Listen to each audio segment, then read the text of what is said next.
Ew, bitch, yo mama got crabs. It's cancer season. I thought this is where we warn them. It's going to be like. Oh, yeah, cussing. y'all. Content is explicit. Oh, okay. You have been warned. Hey, bitches, we are back. It's Bewitching Hour, our new monthly bonus episode, where we discuss the magical and mystical happenings of the world. Or sometimes the unworldly, dumb things people do. We're joined by my skeptical best friend, Amy. And our resident believer, Krista. And today we are talking about all the crazy paranormal, religious, culty news of June 2023, y'all. Did you miss us? It's been a hot minute. We, our little April Fool spring break turned into like the summer break, hot girl summer. Not hot girl summer, it turned into depression summer. I was trying to spin it for the Bewitches out there.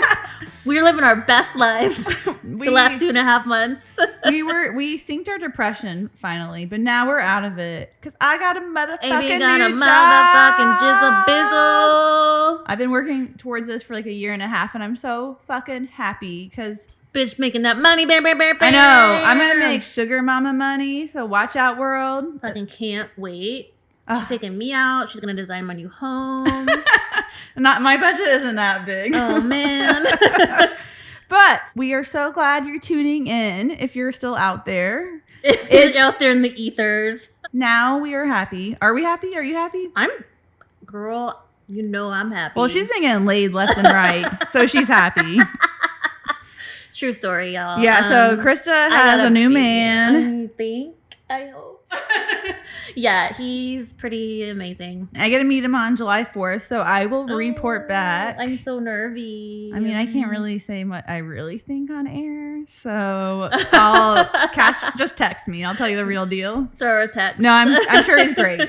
But all kidding aside, we are launching our newfound happiness Journey together. New job, new mans. Yeah, we are on cloud 9. Cheers! And we're drinking a little champs. Little motherfucking champs. Because I'm celebrating today. Celebrate new jobs. Hey, come on! That is not the words to the song. Okay, for real. So what do you got for me? Well, I could not do this episode without bringing up the submersible. I know it's not technically paranormal. Here's my paranormal tie to the submersible. Oh, there's a paranormal tie? Kind of. Okay, what is it? The Titanic ghost? No, actually. Getting jiggy with the new billionaires? You're going to love this. I think. Not really, but you're going to love to hate on me for it. It was exactly 111 years since the Titanic's crashing and sinking to the bottom of the ocean when they found the submersible. So, as you know, 11/11's kind of my thing, and synchronicity, believe in that shit, very full hardcore. I know you know, and I don't know, it's coincidence, Krista, blah, blah, blah.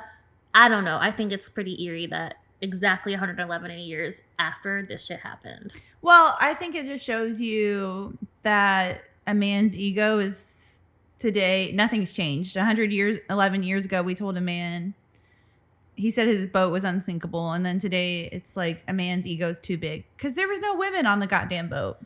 Right. And it was a man's ego who was told several times from people in the community not to he was putting people's lives at risk, and his ego was too big, and he wanted to cut corners. Which, I think we asked this when Jake was on our last Bewitching Hour, but like, do you think big ego means that they don't have a little dick, or they do have a little dick, and they're trying to compensate?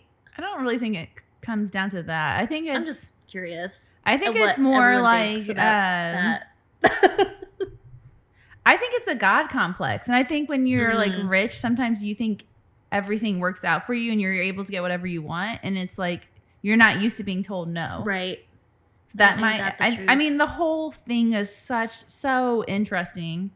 Like, I lost 3 days of my life, but it. Just she was sucked in. I was. I could not stop watching TikTok because it's comedic gold. But I feel like it just the commentary on society and like what's going on in our society. And I think it is. The only silver lining, that I think came from it is it made more people aware of all the migrants that are drowning. Oh, right. Tell us more about that. You were talking about it yesterday or Friday. Well, there's like there were 700 people, I think, escaping. I can't. I'm drawing a blank now. Oh shit. Anyway, 700 migrants drowned on a boat, and they did nothing to help them. That was in Spain, you said? I think Libya. Oh, Libya. I don't know. I need to look it up. But anyway, I think it did put a spotlight on that. Mm-hmm. And it was so ironic that, not ironic, but sad. This woman, I guess, she's almost facing up to 10 years in prison for trying to help the migrants who are drowning. What the fuck? Yeah, and then the alternative where people signed waivers saying it said death, death, death several times. They knew what they were getting into.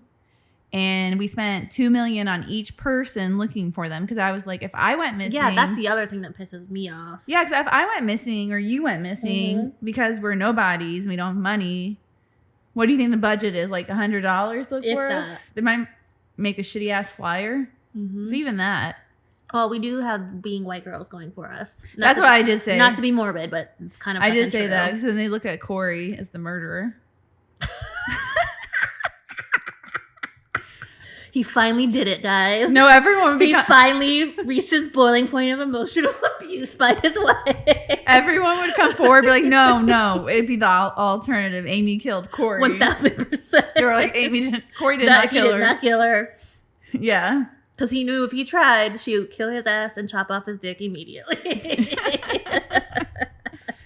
It's so interesting, and I think it's just like interesting how like the people who drowned were like third-class citizens, or not third-class citizens. Were they considered third class on the Titanic? Yep.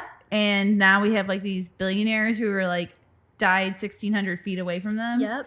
And another thing I don't understand, I got a little conspiracy theorist on this one, which I'm not like. Yes, guys, this is great. Usually my territory, but yes. Okay, so why were they?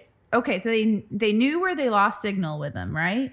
Yeah, and that's what I heard is that the guy turned it off because he didn't want to be annoyed in his earpiece. The captain. I didn't know that, but why didn't they look there? Why were they looking all over the place and they didn't look right by the Titanic the whole time, where they lost signal? And then Great question. And then I was kind of getting a little. Now I'm like, do. How do we know the debris is actually from the Titan, the submersible? And another question, I was like, so regardless, let's say they were stuck at the bottom of the ocean. We already knew at that point they had run out of oxygen, right? Yep. So do you think they could have just said they found debris so the family was like, oh, they did everything they could to look for them? I think so. And because they knew it was like finding a needle in a haystack, and they're like, we're never going to find them. Like the chances of us finding them.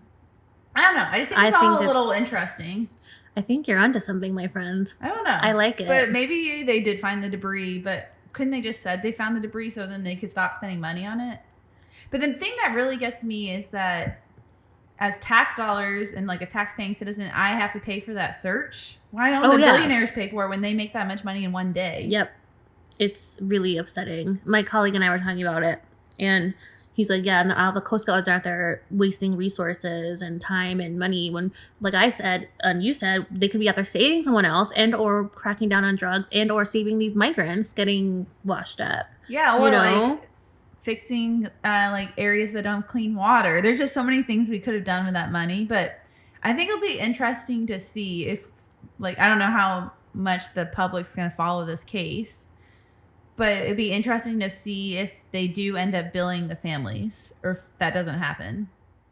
Oh, for the search? Yeah, because I mean, they knew what risk. I bet you they won't, but they knew what risk they were taking. And the only thing that makes me sad, and I think most people are on consensus with this, is the 19-year-old son. Mm-hmm.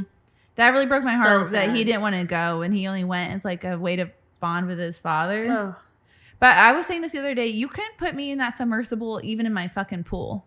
Oh, yeah. You have to. And my pool is like 10 feet. 10 feet maybe deep? But you 12. Would not even put in my pool. Hell no. Hell to the no. You're going to bolt me in and put me in this thing inside my pool? And I know they could crank it out, but I can't get out. Yeah, that's terrifying. It's like nailed in a coffin situation. Yeah, hell no. And so it was like basically the size of a coffin, wasn't it? Or no, it was no, size of a minivan. Okay. Yeah. I love that you know the deets. It's just size of a minivan, Krista. It was just so fascinating. It's like the idea of them. the idea of them being down there and losing oxygen. And then like it was really sad when you watched the aunt and she was like saying the aunt of the billionaire son and father. She said that she couldn't breathe for a few days because she was like saw on the news the countdown. Can you imagine if it's like someone you love and you're watching this and you're like thinking they're experiencing that? She was like, I had difficulty breathing the past few days. Well, no shit. Yeah. It's terrifying. So anyway. Yeah, I could go on forever. That story is a wild one, as we know, but we had to at least touch on it. And when I heard that figure of 111 years, I was like, well, that shit's going in Bewitched banter, because I think to the point of things coming full circle and synchronicities of, okay, billionaires, this is what the fuck you get for doing something, even though you probably shouldn't have. Yeah. And I could talk about it forever, but I know we don't really offer any new perspectives on the subject. It's like I'm regurgitating what everyone else is saying. It's crazy. But it's just interesting to me. Yeah, same Z's. So moving on to another story that's religious based of our religious topics. Another thing, back to my documentaries, I've been watching Shiny Happy People. Have you watched this yet? No, we talked about this at length with your friend Jace. Yeah. I was going to watch it the other night, but Corey said he wasn't in the mood for it. It's upsetting, to Corey's point. Like, it's... We'll tell the listeners what it is. So, first. the Duggar family, if y'all didn't watch that shit back in the 90s, 2000s, were their famed show was on TLC called 20 Kids and Counting, or 19 Kids and Counting. Turns out the bitch ended up having 20 kids. And... I do not remember this show. You don't? Mm-mm. Oh, man. It was a big hit. And such a big hit, in fact, that it made the TLC network and then its parent company, Discovery, a multi-billion-dollar company. TLC is like, what's fucked up today? What can we do an episode on? Well, yeah, so it went from the medical docuseries, like low-budget vibes, low production, to this reality TV with this family, the Duggars. In the span of 5-10 years, it exploded. And turns out that very similarly to the story I did about Liberty University, this family is part of a Christian sect that basically endorses raising young pedophiles. It's disgusting. So did TLC know this at the time, or I feel like this is where I got really upset with my industry, because I feel like they did, and they looked the other way because it was making them so much money. And turns out that the eldest brother, or one of the older brothers, molested, at least that we know of, two of the sisters. Two of the sisters come on air and talk about it. On the TLC show or on the documentary? On the documentary. And it was really hard. So on the TLC show, was it all like shown as like they're like this picturesque happy family? The kids help each other. There's a buddy system. They do the chores. Like a full running machine, and all in the name of, well, A, money for the family, and B, basically to procreate. And essentially the women. Who the hell wants to give labor to 20? That bitch has been pregnant her entire life. Think about that. You've literally been pregnant your entire life. That sounds like misery to me. Hell. Like pure fucking hell. And then you have to give birth that many times? Like the 19th time, or you're just like, oh, it's another day. Yeah, and it's because they don't obviously believe in birth control. Well, fucking sucks to suck, y'all. Just fucking no thank you. I would make my husband get a hysterectomy. Yeah, that's the word. Vince got one. Sorry, Vince. Still love you. No, but I was like, if you don't believe you're getting one, fuck this. But they probably don't believe in that, I'm assuming. Oh, she told you the story about the class they had to go to, right? No. So for Vince, that's her sister. Oh, sorry, my brother-in-law, my bro. He was raised very Catholic, and so obviously my sister is not, complete opposite. But for him, she got married in church after their other wedding, their like public big woo-hoo wedding in Mexico. And so to do that, they had to go to these canonism classes, I think. Anyway, premarital cannibalism. No, hold on. Pre-canon, I think. Pre-canon. Yes. Adjective. Pre-canonical. Prior to the development of a religious canon. before the conversion of a canonical form. So basically, before you get a religious rite, i.e., marriage in the Catholic Church, you have to go to marriage classes. And the people were talking about like birth control being used by the rhythm method, which is not even scientific, but I don't even know what it is. But apparently, like to get pregnant, like there's some type of rhythm, quote unquote. And they just preached all these incorrect medical things. My sister raises her hand and she's like, excuse me. Her sister is a gynecologist, Yes, by the way. an OBGYN, and a very damn good one at that, and huge advocate for women's health. And she's like, excuse me, that's falsely inaccurate, and you need to stop giving false information to the people in this class. How do they handle it? I think they just like ignored her and like glossed over it. So she was obviously fuming, but Did she keep going to the classes? I don't think so. Yeah, I'd be like, I'm not supporting this. Yeah. Thankfully, Vince has come around over the years and really supports her, obviously, and else she does. But it was a long time in the making because of the Catholic indoctrination. So he had to go to that class because he was getting a hysterectomy. No, sorry. I was talking about birth control methods. And oh, okay. I thought he had to go to a class because he was getting a hysterectomy. No, they had to go to the class because they were getting married in the Catholic Church. Oh, gotcha. Yeah, one of my friends did that, and she said that the priest always took the fiance's side, and she's like, I think he was sexist. Oh, the male perspective. Like whenever they would come with like issues, she was like upset because he always sided with the guy. Mm-hmm. Where she's like, why can't you? And she was like, it was too many times. Like once in a while, when you think you'd agree with her perspective, she said she hated it. Ugh, which friend? I don't want to say on air because I feel like mouth it. Huh? Mouth it. I said mouth it. Oh. Well, you cut it out. Yeah. But I don't feel like it's my job to tell her shit. No, of course. I was just curious. Anyway, so speaking of birth control, not that she listens. The Duggars family, their crazy like sect of Christianity believes in you will have as many children as you can until God tells you your body can't. Hence the 20 kids. How old was she when she stopped having them? Let me look her up. Hold on. I want to say 40 something. That's so disturbing. Isn't it?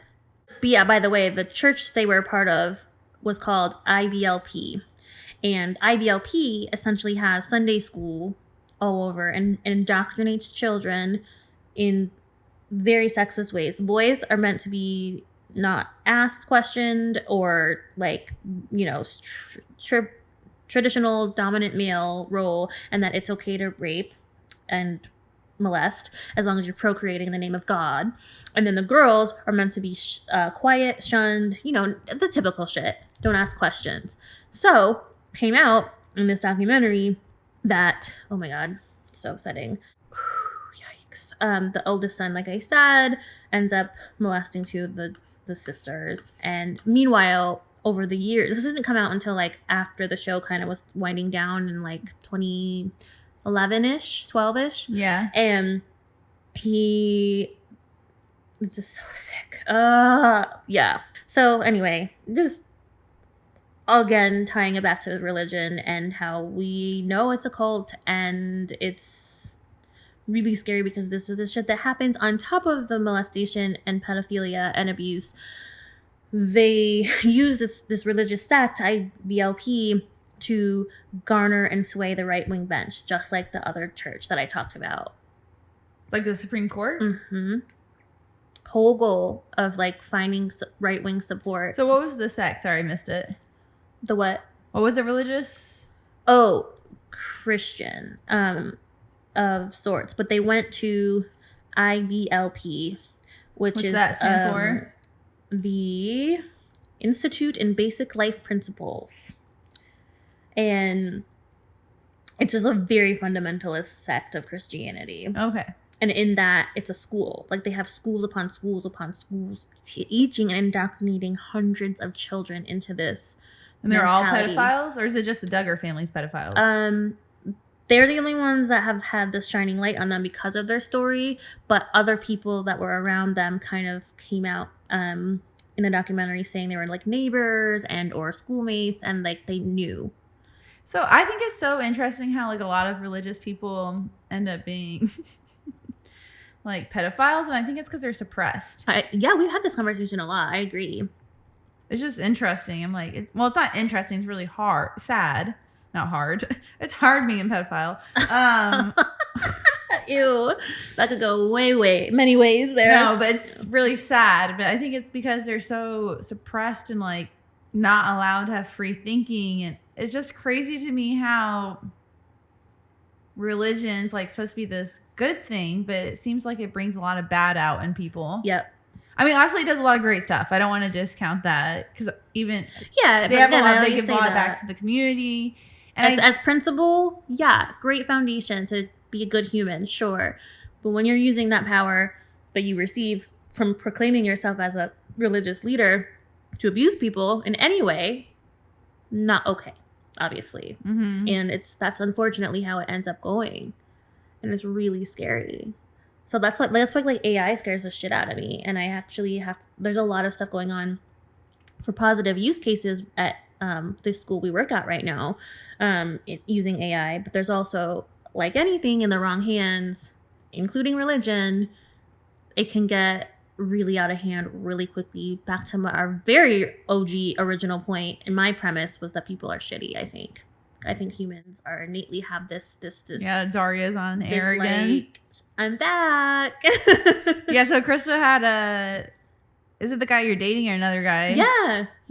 He made fun of her because he's like, so people suck, huh? I was like, yeah, she's that like, was like our first like text conversation. they're like, yeah, I'm emo. Enough of religion. Moving on to other unworldly news of June. I'm going with the universe. One of my favorite things, as we know. NASA spacecraft captures an image of eerie lightning on Jupiter. This is on June 20th, so about 10 days ago. NASA captured a mesmerizing image of the otherworldly lightning on Jupiter, who has a typically the green weird light. The green weird light, exactly. And it's while not an actual alien phenomena, the snapshot offers a glimpse into like the world on Jupiter and how important it is. And it can actually offer scientists a way into studying hydrogen and helium and other elements and how those elements interact combined with other powerful currents, right? So that can help us understand a little bit more about our atmosphere and when shit like that happens here. So Jupiter, I guess I'm not that smart when it comes to outer space. So Jupiter, that bitch. it's a beautiful planet with all the rings. Okay. Big, it kind of looks like Earth, but a brown Earth. I know, but so Jupiter's our hope? Not necessarily our hope. Mars is closer, but closer in that it's literally physically closer, but also because it's physically closer, we can study it better. But Jupiter is giving us good vibes. Good vibes as far as like bitch, you want to get laid? Come over here. Is that what's happening? It shows us what happens with lightning and other elements on another planet. Okay, I guess Jupiter's like want to get frisky. Absolutely. But by analyzing the bolts, researchers can better understand again what happens here on Earth and all the mechanisms in a turbulent storm. So it gives us a little bit of insight into what happens with different gases. We know what happens in mine. I need to know more. But that's not all. All right. Also, on June 29th, our Milky Way is sending out neutrinos, or the so-called ghost particles. Okay, what does that mean? According to NPR, our Milky Way has been found to emit these neutrinos. They're so-called ghost-like particles with very little mass, and that's why they're called ghost-like. They have notoriously been difficult to detect because they have weak interactions with matter. However, scientists still use them on the Antarctic Circle because they have found them there. And this so what did they do with them? This discovery. Or like eat them to look younger. It supposedly shows past history into cosmic high energy events like supernovas or black holes, and it can teach scientists about What's a black hole? Like your mama's puss? yeah, black holes are crazy. I don't understand black holes. Let's do a whole episode on that. Please, you're covering it. It's too much for me. Really? Is it that high? It's no pun intended, out of this world. I can't even. It's so dark you can't get deep. It's both. The girth ain't real. It's dark, deep. It's fucking. Why would I cover it? Because it's science. I'm not a scientific. It's actually science. You think I'm good at that? Better than me. I love her faith in me. Hell no. Anyhow, listen to Bill moving Nye, on. the science guy. We're finding. Oh my gosh. Okay, so next, moving on. Still why are you fast forwarding? Well, there's nothing else. I mean, there's the fucking Milky Way and neutrinos is really just a way for us to understand energy that we can't understand here on Earth, i.e., like ghosts. Like, we can't understand what they are. I mean, I can't understand why the fuck I am living in this universe. Right. And so this is just another element of us trying to understand us. I'm trying. So we're moving on to the mysterious rumblings that were heard. My recorded in Earth's atmosphere. Yeah, your stomach been grumbling all week, rightfully so. There were also mysterious rumblings recorded in Earth's atmosphere. In what way? Like This the atmosphere at a fart? Pretty much, actually. If we're going to simplify it pretty much. So scientists have always known these vibrations exist, but it's called atmospheric infrasound. And this infrasound provides researchers a way to study how the atmosphere works. And it also helps them understand how to understand weather patterns, which then therefore impact our ever-changing climate, as we know, is a huge problem. I.e., well, no shit. The whole U.S. is on fire if you look at the map. It's a little upsetting. Wee bit. Just a wee bit. I know I texted my sister yesterday. I was like, are y'all going outside with masks? From Canada. They're in Chicago. And this shit is happening in Canada. I was like, bitch, go outside with a mask. Don't even get me started. I don't want children for this reason. Mm-hmm. Like, I don't want to save my child from the fire. Okay, move on from morbid shit. All right, we're moving on to ghosts. And finally, going back to my sister in Chicago, in Woodstock, Illinois, on July 8th, there will be, drum roll, the Ghost Exhibit and Paranormal Comic-Con. Where? Woodstock, Illinois, July 8th. Where is that?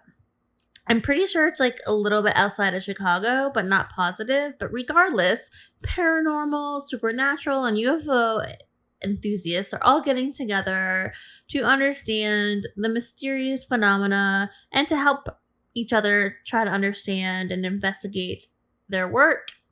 And essentially, this is a platform for these individuals to understand the realm that we don't understand. Oh, I don't understand them, so should I go? And honestly, I kind of want to go. Like, I'm like... When? July 8th, so like in 8 days. Well, we don't have the funding. I We're know. poor. However, according We're not poor. to... We're not poor. That was this poor. bitch ain't po no mo. I got a new fucking job. This bitch ain't po no mo. I ain't po no more. Ain't po no mo. And I'm still stuck. You're not stuck. Anyway, believing is one thing, but knowing is another, said Chris Fleming, a paranormal research expert. And that is the paranormal news for June. Okay, good night, aliens. Good night. Bye, bye, bye. Good night, moon. The end. Peace, Bewitches.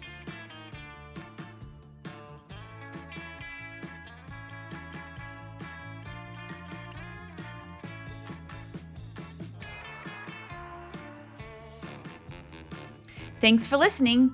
Check us out on Instagram or bewitchbanter.com. Suggestions for the show? Emails at bewitchbanter@gmail.com. Credits, music Phantom Fun by Jonathan Boyle from premiumbeat.com. Podcasts, edited and produced by Krista Hins and Amy Holt. As always, if you enjoyed, please rate, review, and subscribe.